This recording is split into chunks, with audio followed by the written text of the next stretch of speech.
Yeah, I know I've been gone for over a week, but on the other hand, you probably even haven't noticed, have you?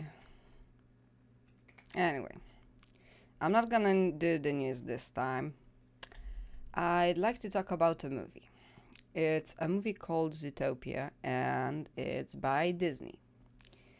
Now, this may surprise you, but this little flick may be proof of two things. One, Disney maybe hasn't turned their brains down the garbage chute just yet. And two, we just may be starting to win this war against feminists.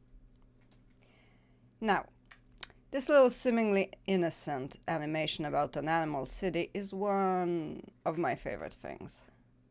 It takes the enemy's weapon and beats the crap out of them with it.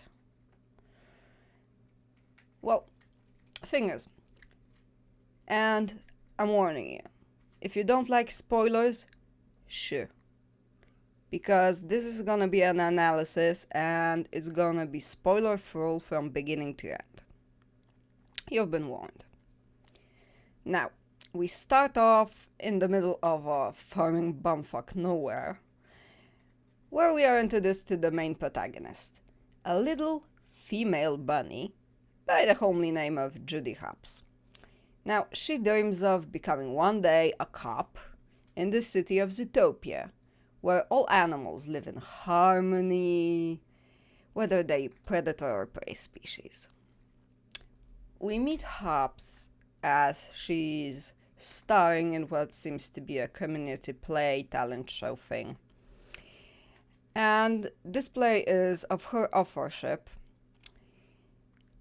And it's about how anyone, regardless of who they are and what background they come from, they can become anyone they want to be, basically. Which, here, since we're in an animal type of world environment, it's actually illustrated by showing wild animals hunting and chasing other animals to the jungle and stuff like that. And then they shown as they evolve into these human-like beings, intelligent, advanced. Basically, well, they picture today's human society. And they live together in cities, they contribute to society, they work, they take on normal professions. And then, well, basically, they're shown as they can be anything they want. And that includes our protagonist, Judy, who actually wants to become a police officer in a force that's actually mainly made by big animals. You know, like rhinos, elephants, tigers, bears. You know, basically the ones that are synonymous with size and strength. And no rabbit has ever made it before. Now, I know what you're thinking here, but bear with me. After the play is finished, Hobbs gets herself in this little altercation with a local bully who's portrayed as a fox, while she rushes to defend a bunch of other little prey animals from having what seems like fare coupons or tickets stolen from them by that fox. And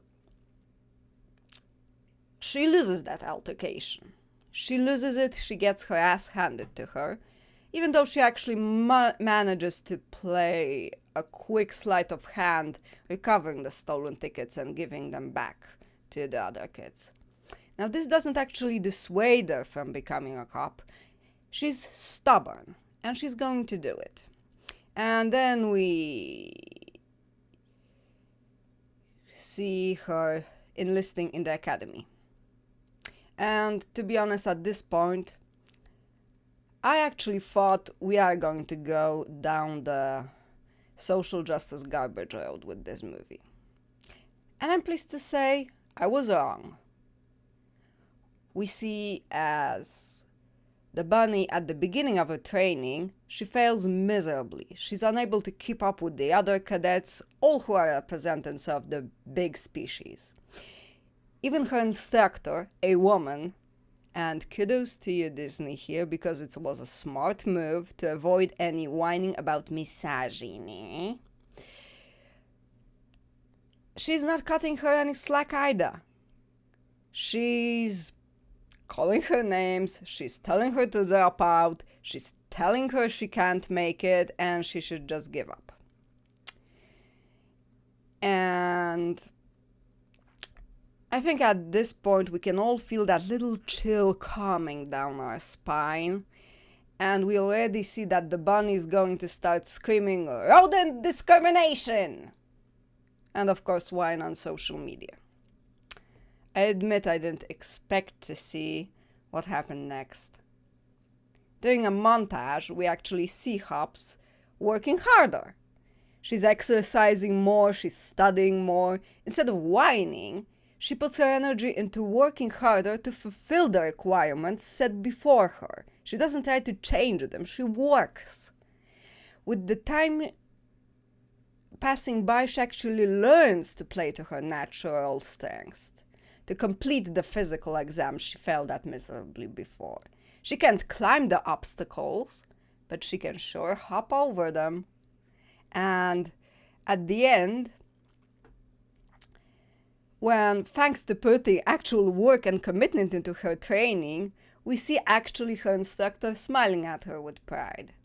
And after graduation, she gets a job at the precinct in Zootopia, and during a charming little morning distribution of assignments, our eager bunny gets to be a meter maid.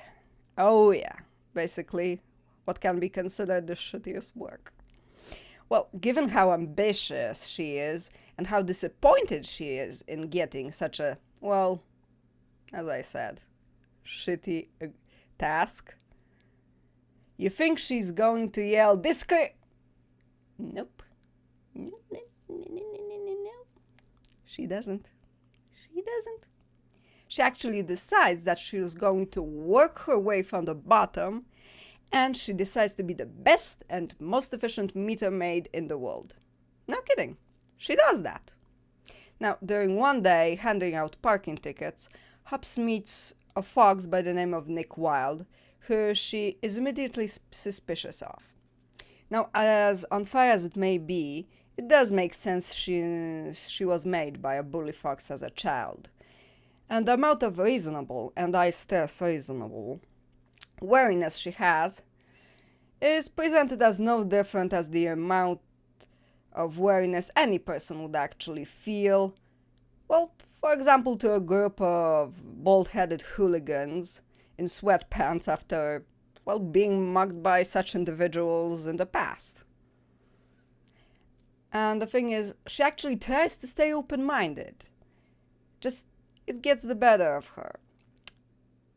But it turns out she was right.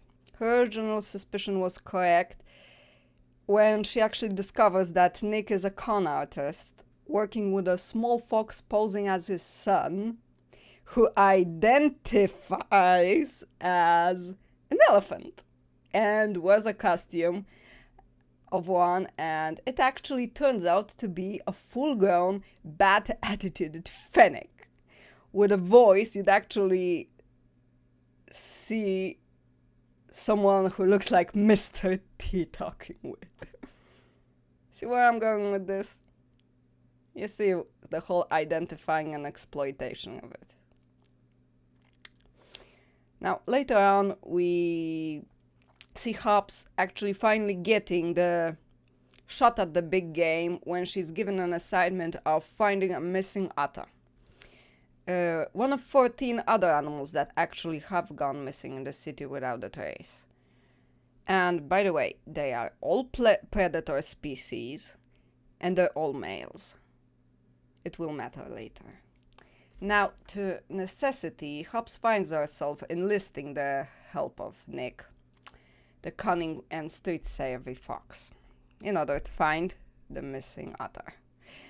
Now, Nick, as we later find out, is himself a victim as he actually grew up as this blue-eyed, open-minded, and caring fox, but after being badly abused by a bunch of quite vicious and prejudiced little prey species cunts, the ones we always see as the, helpless victims, bear in mind, he actually decided to just go, fuck it. If they want to see me as the bad guy, I'll be your bad guy.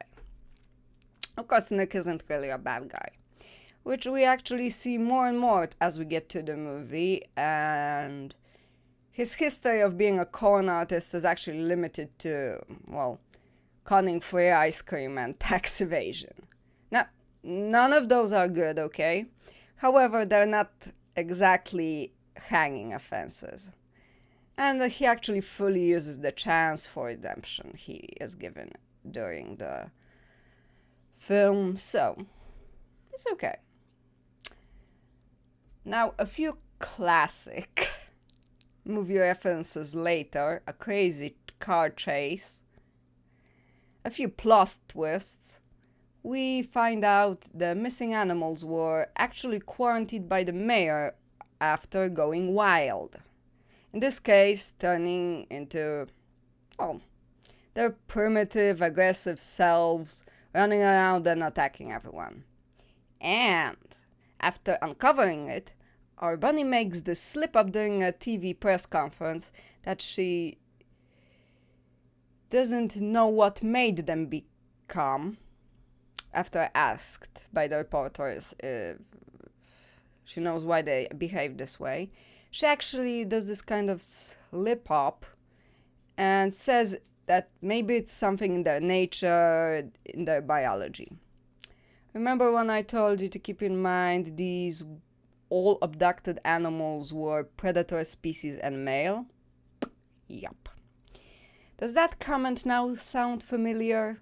One of the feminist theories that men are naturally dangerous?